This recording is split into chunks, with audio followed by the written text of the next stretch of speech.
नमस्कार, मेरे इस YouTube चैनल पर हार्दिक स्वागत है, अभिनंदन है। बच्चे, आप लोग टीजीटी की परीक्षा देने जा रहे हो, पीजीटी की परीक्षा देने जा रहे हो अथवा कोई भी कॉम्पिटिटिव एग्जामिनेशन में आप भाग लेने जा रहे हो और आपका केवल भाग लेने का ही उद्देश्य नहीं रहता। उद्देश्य क्या रहता है कि हम उसमें सफल हो जाएं, हमें नौकरी मिले। इससे संबंधित आप प्रयास भी कर रहे हो, मेहनत भी कर रहे हो, लेकिन हम प्रयास सही दिशा में करें तो हमें सफलता भी मिलेगा। तो चलिए, आप लोगों ने मुझसे पूछा था योजनाओं के बारे में मैडम बता दीजिए। तो जितना मेरे पास समय है उस समय में ही कटौती करके, मैं अपने में कटौती करके आप लोगों को कुछ बता रही हूँ, तो आप लोग ध्यान से सुनना।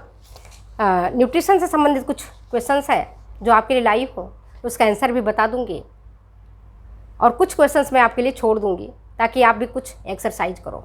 तो चलो, पहला है केयर। नाम सुना है? CARE, care. केयर का फुल फॉर्म क्या है? केयर का फुल फॉर्म क्या है? Cooperation for American relief everywhere, ये ऑप्शन है। या दूसरा, cooperation of American relief for everywhere. Sentence सुनना ध्यान से, इसी में नंबर कटते हैं।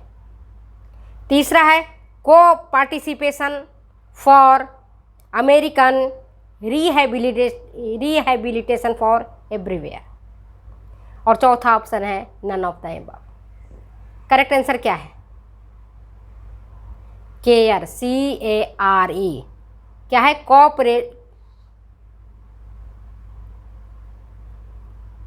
Corporation for American relief everywhere. Correct answer इसका ये है।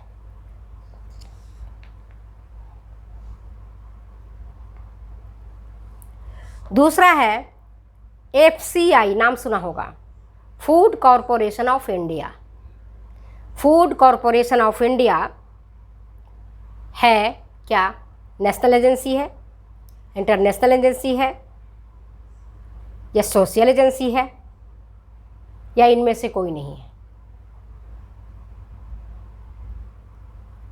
FCI नाम सुना होगा ना, फूड कॉरपोरेशन ऑफ इंडिया। क्या है? इंटरनेशनल एजेंसी है, नेशनल एजेंसी है, सोशल एजेंसी है, या इनमें से कोई ऑप्शन करेक्ट नहीं है?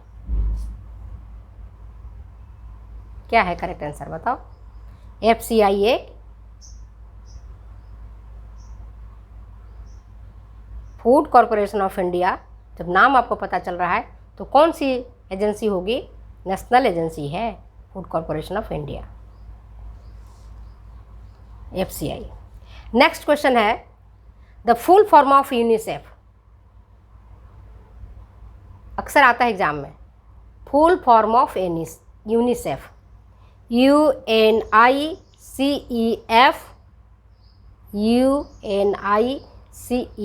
UNICEF is United Nations International Children's Educational Fund, पहला ऑप्शन। सेकेंड है United Nations International children's emergency Fund. तीसरा है United Nations internal children's emergency fund. और चौथा है आपका ऑल ऑफ द अबव या नन ऑफ द अबव। चौथा कोई भी ऑप्शन हो सकता है। करेक्ट आंसर क्या होगा इसका? The full form of UNICEF is United Nations. You से यूनाइटेड, एन से नेशंस, आई से इंटरनेशनल, सी से चिल्ड्रंस और ई से क्या है? Emergency fund. एजुकेशनल फंड नहीं है, इमरजेंसी फंड है। ठीक है, इमरजेंसी फंड है। फिर से सुना देती हूँ। The full form of UNICEF is United Nations International children's emergency fund. Next question पूछती मैं आपको, कंपोजिट न्यूट्रिशन प्रोग्राम का शुभारंभ कब हुआ था? कंपोजिट न्यूट्रिशन प्रोग्राम का शुभारंभ कब हुआ था? ऑप्शन आपके पास है 1969-70 में, 1969-70 में, या 1970-71 में, या 1974-75 में, या 1965-66 में।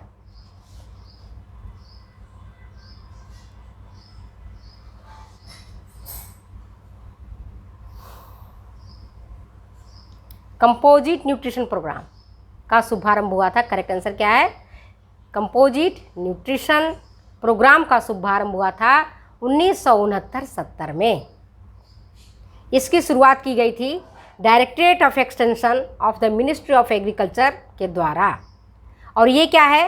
अप्लाइड न्यूट्रिशन प्रोग्राम के अंतर्गत ही इसको जो चीज़ कवर नहीं होता था उन्हें अलग से, जो चीज़ें अप्लाइड न्यूट्रिशन प्रोग्राम आपने पढ़ा है ना न्यूट्रिशन में, अप्लाइड न्यूट्रिशन प्रोग्राम के अंतर्गत जो चीज़ें कवर नहीं होती थी उनको अलग से कंपोजिट न्यूट्रिशन प्रोग्राम के रूप में चलाया गया। और इसमें अप्लाइड ये कंपोजिट न्यूट्रिशन प्रोग्राम चलाने के लिए महिला मंडल तैयार किया गया, गठित किया गया, और उन महिला मंडल के माध्यम से पोषण शिक्षा और आहार, बालकों को कैसे खिलाया जाए, प्रेग्नेंट मदर को कैसे खिलाया जाए, है ना, लैक्टेटिंग मदर को कैसे खिलाया जाए, कुपोषण से कैसे बचा जाए, इसके लिए कंपोजिट न्यूट्रिशन प्रोग्राम चलाया गया। महिला मंडल का आपने नाम सुना होगा, यूथ क्लब, महिला मंडल, ये सब समाज सेवा के लिए आया कि किस प्रकार से हम कुपोषण को दूर कर सकते हैं बालकों में, महिलाओं में, खास करके जो आज़ादी के बाद जो ज़्यादा सफ़रर थी वो महिलाएं थीं और नन्हे बालक थे। इनके ही स्वास्थ्य को उत्तम उठाने के लिए कंपोजिट न्यूट्रिशन प्रोग्राम चलाया गया। और महिलाओं जो खास करके वीमेन वर्कर थीं उनको ट्रेन किया गया। जैसे आप आज भी हम गांव में जाते हैं, अपने ससुराल जाते हैं, गांव में जाते हैं, तो लोग क्या करते हैं, आटा लेते हैं गेहूं का और कहते हैं छान दो। छानने के बाद जो चोकर होता है उसे बाहर फेंक देते हैं, जानवरों को खिला देते हैं और आटा छान के खाते हैं। आज भी इतने वर्षों के बाद भी ग्रामीण औरतें इस चीज़ को मानने को तैयार नहीं होती हैं कि चोकर सहित आटा खाना स्वास्थ्य के लिए उत्तम है। वो कहती हैं कि नहीं, चोकर तो फेंक देना चाहिए, आटा को छलनी से छानती है। छानने का उद्देश्य ये रहता है कि उसमें जो भी बाहरी तत्व है, मान लो कीड़े मकोड़े हैं, कुछ ऐसी चीज़ें आ गया है, उसको आप निकाल दीजिए, आपको पता चल जाएगा। लेकिन चोकर को मत फेंकिए, क्योंकि चोकर में क्या होता है आपको पता है, B1 B2 होता है, थायमिन राइबोफ्लाविन होता है, और उसी को अगर आपने फेंक दिया तो जो पोषक तत्व मिलना चाहिए परिवार के सदस्यों को, वो पोषक तत्व नहीं मिल पाता है।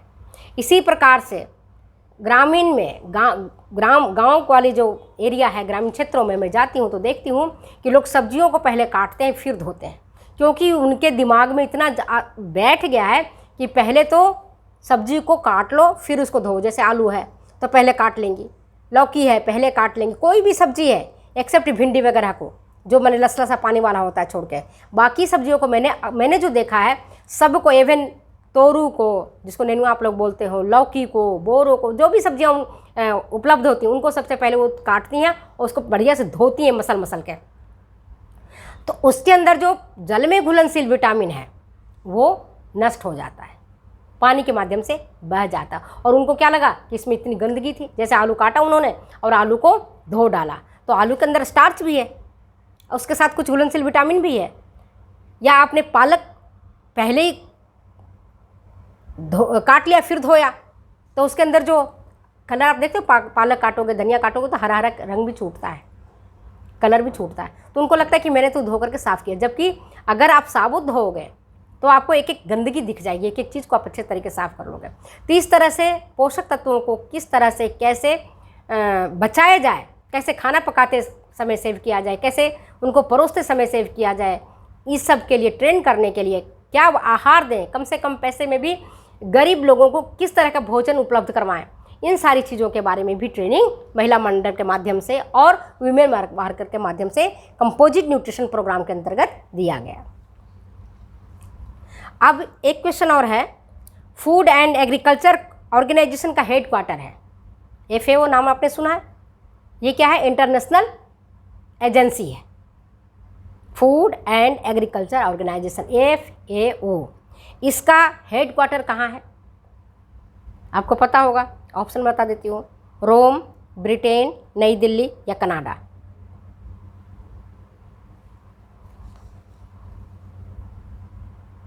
अब एक दो कन्फ्यूजिंग को यहाँ पर दो कन्फ्यूजिंग हो गया।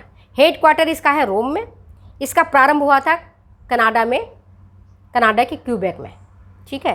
तो जो बच्चों ने ध्यान से नहीं पढ़ा होगा वो तो गलत कर देंगे, वो कनाडा टिक कर देंगे, जबकि कनाडा में इसकी शुरुआत हुई थी, परंतु इसका जो हेडक्वार्टर है वो रोम में है। कई बच्चे पूछते हैं मैडम WHO की स्थापना कब हुई थी? सबको पता है बेटा, 1948 में। वर्ल्ड हेल्थ ऑर्गेनाइजेशन, विश्व स्वास्थ्य संगठन हिंदी में बोलते हैं। और अगर आपको किसी क्वेश्चंस में, जैसे आप TGT में परीक्षा देने जाते हो, PGT का देने जाते हो और वहाँ पर 1945 लिखा है, 1943 लिखा है, तो उसका तो कोई उपाय नहीं, अपन कुछ नहीं कर सकते हैं। कि आप, अब कुछ बच्चे हमसे पूछते हैं मैडम कौन सी किताब को मान्यता देती है, किसको आयोग मान्यता देती है, किस किताब से हम पढ़ें? तो बच्चे मैं ये बताना चाहती हूँ, ये आयोग किसी भी प्रकार का कोई किताब का रिकमेंडेशन नहीं करता है। वो जो पेपर सेटर है वही रिकमेंड करता है कि किस किताब से उसने क्वेश्चन दिया है, किस किताब की कौन सी पेज से किस लाइन को दिया है, ये पेपर सेटर पर डिपेंड करता है। और अगर पेपर सेटर उटपटांग क्वेश्चंस देता है इस तरह का और उसका आंसर गलत देता है, तो वो पेपर सेटर ब्लैक लिस्टेड हो जाता है, भविष्य में उससे फिर क्वेश्चंस नहीं बनवाए जाते हैं। ये याद रखना। WHO की स्थापना 1948 में हुई थी, तो आपको ये बात अच्छी तरह से समझ में आ गई होगी। इसलिए 1945, 1946, 1947 मत करना। 1948 में ही विश्व स्वास्थ्य संगठन की स्थापना हुई है। और जब कोरोना हुआ है ना, पूरा विश्व जब कोरोना से ग्रसित हुआ, तो हम लोगों ने क्या देखा, विश्व स्वास्थ्य संगठन ने आगे बढ़ करके स्वास्थ्य रक्षा के लिए, संपूर्ण विश्व की स्वास्थ्य रक्षा के लिए उसने कदम उठाए। और अब अगला क्वेश्चन, ICDS के अंतर्गत सेवाएं दी जाती हैं, इस तरह क्वेश्चन भी आते हैं। ICDS integrated child development scheme, जिसके अंतर्गत आंगनवाड़ी आता है, आंगनवाड़ी सुपरवाइजर्स आते हैं।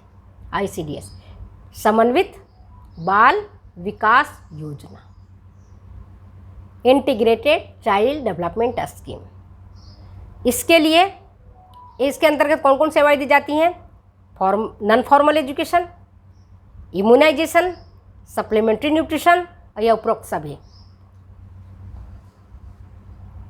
करेक्ट आंसर क्या है? ICDS के अंदर सेवाएं दी जाती हैं क्या? Non formal education, immunization, supplementary nutrition या उपरोक्त सभी। करेक्ट आंसर है अपना उपरोक्त सभी। नॉन फॉर्मल एजुकेशन भी दिया जाता है, किसको? नन्हे बालकों को सिखाया जाता है, नाच के, गा के, कैसे भी तरीके से। महिलाओं को भी एवं बताया जाता है अनौपचारिक माध्यम से। टीकाकरण बालकों और माताओं को, कब बालकों को टीका लगाना है, कौन कौन से टीके लगाने हैं, कैसे कार्ड बांटे जाने हैं, ये सब टीकाकरण का काम करवाया जाता है। तीसरा है सप्लीमेंट्री न्यूट्रिशन। सप्लीमेंट्री न्यूट्रिशन है ना, पूरक आहार। पूरक आहार में कितना कैलोरी उनको, जो गरीब महिलाएं हैं, भाई देखो जो पैसे वाली हो तो जाएंगी नहीं आंगनवाड़ी में रोटी खाने के लिए, वो तो नहीं जाएंगी ना। कौन है, किसके लिए है? गरीब महिलाओं के लिए, कुपोषित, गरीब जो धात्री माता है, गरीब गर्भवती माता है, गरीब बच्चे हैं, उनके लिए ICDS योजना चलाई जाती है।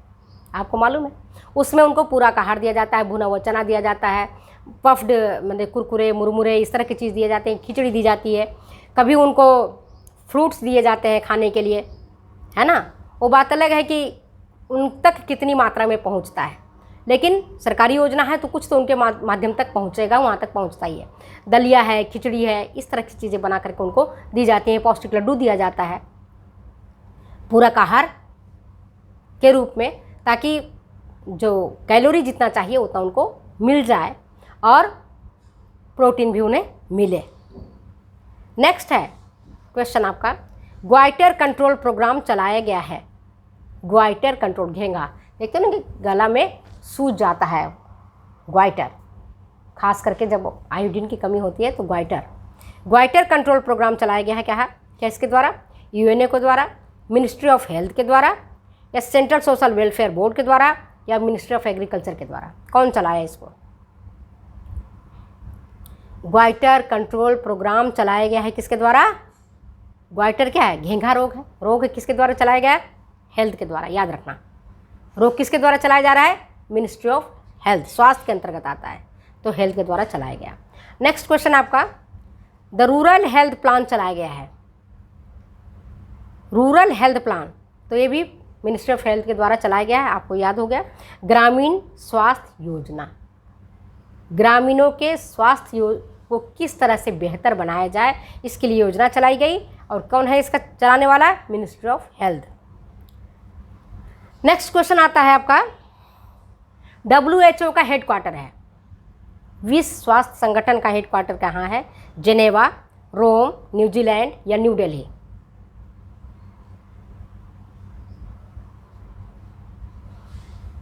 बताएं। WHO का हेडक्वार्टर कहाँ है?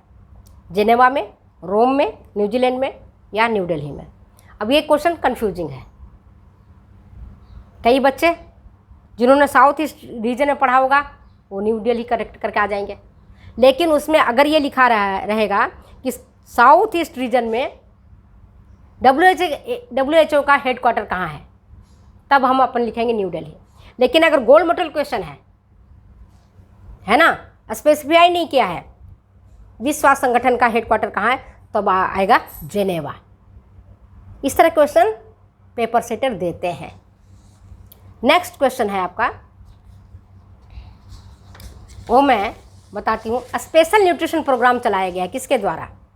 SNP, स्पेशल न्यूट्रिशन प्रोग्राम किसके द्वारा चलाया गया है? Department of social welfare board द्वारा, मिनिस्ट्री ऑफ हेल्थ के द्वारा, मिनिस्ट्री ऑफ एजुकेशन के द्वारा, या इनमें से कोई नहीं?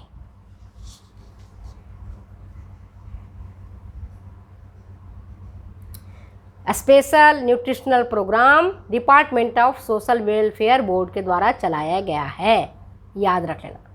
और स्पेशल न्यूट्रिशन प्रोग्राम की शुरुआत हुई थी 1971 में। इसका मुख्य उद्देश्य था कि जन्म से लेकर के 0 से लेकर के 3 वर्ष के बालकों को पूरक आहार उपलब्ध करवाना, क्योंकि जब बालक छोटा होता है तो माँ के दूध से उसका पेट भर जाता है, लेकिन जब उस बड़ा हो जाता है 6 महीना और उसके बाद, तब वो बालक का पेट माँ के दूध से नहीं भरता है। माँ के दूध में या माँ को इतना दूध नहीं उतरता है स्तनों से कि वो पूरा उसका पेट भर जाए, और उसका पेट बढ़ता जाता है, बढ़वार होते रहती है, और फिर होता क्या है? बालक कुपोषित हो जाता है। तो इस कुपोषण को दूर करने के, मैं गरीबों की बात कर रही हूँ, अमीरों की बात नहीं कर रही हूँ। भारत हमारा एक गरीब राष्ट्र है, और जब आज़ाद हुआ था 1970-71 में, तो गरीबी यहाँ पर अपनी चरम सीमा पर थी। चरम सीमा पर ही कहोगे, क्योंकि उधर कभी चीन इस पर आक्रमण कर देता, अंग्रेज अपने बहुत ज़्यादा यहाँ से लूटपाट करके चले गए थे, यहाँ की हालत बहुत खस्ता करके गए थे, निचोड़ लिया था पूरा। धीरे धीरे आज जो कंडीशन आप देख रहे हो, अपने पूछना अपने दादी नानी से, आज की तरह ना तो उनके पास खूब सारे कपड़े थे पहनने के, ना उनके पास बहुत खाने का था, ना उनके पास बहुत रहने के लिए मकान था। कुछ मुट्ठी भर लोगों के पास तब था जो ज़मींदार हुआ करते थे, बाकी गरीब जनता थी, उनका हालत बहुत दयनीय था, बहुत शोषण था। तो इस बात को ध्यान में रख करके स्पेशल न्यूट्रिशन प्रोग्राम चलाया गया 70-71 में, जिसका मुख्य उद्देश्य था कि 0 से लेकर के 3 वर्ष का जो बालक है उसको पूरक आहार उपलब्ध करवाया जाए। और इस स्थिति में इस प्रोग्राम में 300 दिन तक 200 से 300 किलो कैलोरी इस तरह का आहार उपलब्ध करवाया जाए, जिससे कि उसको 200 से 300 कैलोरी उनको ऊर्जा मिले, और 10 से 12 ग्राम प्रोटीन उनको प्रतिदिन उपलब्ध हो। इस तरह का पूरक आहार तैयार किया गया। इसलिए लड्डू बांटे गए, चने के लड्डू बांटे गए, सोया मिल्क, स्कीम मिल्क और बहुत सारी चीज़ें। इवन हम लोग बच्चे छोटे थे तो स्कूल जाते थे, तो उस समय क्या मिलता था आपको पता है? ठेकुआ मिलता था। हम भी जाते थे, सरकारी स्कूल में ही हम लोग पढ़े हुए हैं, तो वहाँ जाते थे। छोटे थे हम लोग, उस समय बहुत छोटे बालक थे, तो स्कूल जाते थे इसी लालच से कि वहाँ कुछ मिलेगा खाने को, दोपहर के टाइम में कुछ मिलता था, तो हम भी उसमें अपना हाथ बढ़ाते थे, मास्टर साहब देते तो हम भी खा कर के आते थे। तो ये क्या कार्यक्रम था 0 से 3 वर्ष के बालकों को, लेकिन इस कार्यक्रम को और आगे बढ़ा दिया गया है ना। 6 माह से लेकर के 6 वर्ष के बालकों के लिए बढ़ा दिया गया, और 6 वर्ष के बालक, छोटे छोटे जो बालक हैं उनको, और इसके साथ ही जो प्रेग्नेंट मदर है, जो गर्भवती माता है, जो धात्री माता है, उनके लिए भी इस योजनाओं में उनको भी लाभ दिया जाने लगा, उनको भी पूरक आहार उपलब्ध करवाया जाने लगा। अस्थायी तौर पर उन्हें भी जोड़ा गया। और जैसे दूध, मैंने आपको बताया, दूध है, ब्रेड है, ठेकुआ है, जो उस समय बनता था, भुना हुआ चना है या अंकुरित चना है, इस तरह की चीज़ बांटे जाते थे। हम छोटे थे तो देखते थे, हमारे पिताजी स्कूल में टीचर थे, तो इस स्कूल में बांटने के लिए मिलता था। कभी दलिया मिलता था, कभी चना मिलता था, कभी चना भिगो करके बच्चों को अंकुरित चना बांटा जाता था। तो मैंने इस चीज़ को देखा है। और आप लोग तो अभी पढ़ रहे हो, ये योजनाएं सरकार के द्वारा चलाई गई थी। इसके बाद कुछ क्वेश्चंस मैं आपके लिए छोड़ती हूँ, जो आप सब जानते हो, सब स्कूल में पढ़े हो, कॉलेज में पढ़ा रहे हो, स्कूल में भी पढ़ा रहे हो। राष्ट्रीय सेवा योजना NSS का शुभारंभ कब हुआ था? कोई बताएगा मुझे? छोड़ देती हूँ क्वेश्चन, आप बताओगे मुझे ढूंढ के। राष्ट्रीय सेवा योजना बहुत कॉमन है, एग्जाम में आ सकता है। नेक्स्ट है नेहरू युवक केंद्र की शुरुआत कब हुई थी, किस सत्र में हुई थी, इसका उद्देश्य क्या था, ये लिख के देना मुझे। और एक और क्वेश्चन पूछती हूँ, कृषि विज्ञान की स्थापना KVK, बहुत बच्चे पूछते हैं मैडम KVK क्या है, KVK क्या है, कृषि विज्ञान केंद्र क्या है, किसके द्वारा चलाई गई, सबसे पहले किसने चलाया? तो कृषि विज्ञान केंद्र के बारे में मैं आपको बता दूं, national commission on agriculture and planning commission ने स्ट्रांगली रिकमेंड किया कि हर एक ज़िले में एक कृषि विज्ञान केंद्र होना चाहिए, जिससे फार्मर्स को, चाहे स्त्री हो चाहे महिला हो, उनको ट्रेनिंग इस तरह से दिया जाए जिससे कि खेती की पैदावार बढ़े। समझ गए? तो ये ICAR के द्वारा चलाया गया। और सबसे पहला अगर कृषि विज्ञान केंद्र की स्थापना हुई है, KVK की स्थापना हुई है, तो हुआ है वो कब और कहाँ? तो started on A pilot basis on Pondicherry में, जिसको अब पुडुचेरी के नाम से जानते हैं। और ये चलाया गया था तमिलनाडु के एग्रीकल्चर यूनिवर्सिटी, कोयम्बटूर का जो एग्रीकल्चर यूनिवर्सिटी है उसके माध्यम से। यह इसका कंट्रोलिंग अथॉरिटी था। कुछ बच्चों ने पूछा था मुझसे, मैडम ट्राइसम योजना कब स्टार्ट हुआ? तो ट्राइसम योजना स्टार्ट हुआ है 1979 में। और डोकरा, development of human and children in rural areas, इसकी शुरुआत हुई है 1982 में। यह योजना IRDP integrated rural development programme के अंतर्गत का ही एक योजना है डोकरा। इसके लिए खास करके जो ग्रामीण महिलाएं हैं, जो गरीब महिलाएं हैं, उनको इस तरह का ट्रेनिंग दे दिया जाए जिससे कि वो आत्मनिर्भर हो सके, खुद कमा सके और अपना परिवार का भरण पोषण कर सके, रोजगार दे सके। तो उसके लिए कई प्रकार का रोजगार की व्यवस्था की गई, जैसे सिलाई के माध्यम से, या टोकरी बनाना, या चटाई बनाना, या बढ़िया बनाना, या पापड़ बनाना, या फ्लावर मेकिंग करना, मतलब उनको हुनर देना, हुनर सिखाना। ट्रेनिंग इस तरह का दो जिससे कि वो कमा करके खा सकें, क्योंकि ग्रामीण महिलाएं हैं, पढ़ी लिखी नहीं हैं, गरीब हैं, तो उनको कुछ हुनर दे दो, कुछ उनमें कला सिखा दो, कुछ उनमें स्किल डेवलपमेंट कर दो, जिससे कि वो उसके माध्यम से उस चीज़, जैसे टोकरी बनाना है, चटाई बुनना है, बढ़िया बनाना है, पापड़ बनाना है, सॉस बनाना है, जैम जेली बनाना है, या आलू का चिप्स सुखा करके बेचना है, इस तरह से उनको कोई न कोई स्किल्स दे दो जिससे कि वो कमा करके खाएं और परिवार को आगे बढ़ाएं।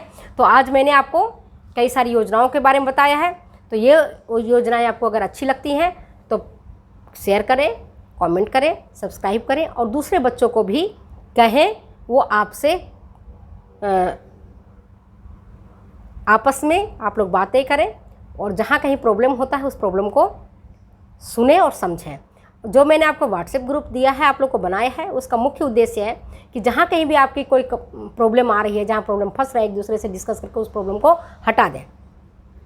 उसमें अनावश्यक चैटिंग ना करें। अनावश्यक चैटिंग करने से आपका समय बर्बाद होता है, और ख़ास करके कई बार मैं देखती हूँ तो मैं भी अनावश्यक चीज़ों पर मेरा दिमाग जाता है, तो उसमें भी समय बर्बाद होता है। समय की बचत करना सीखें।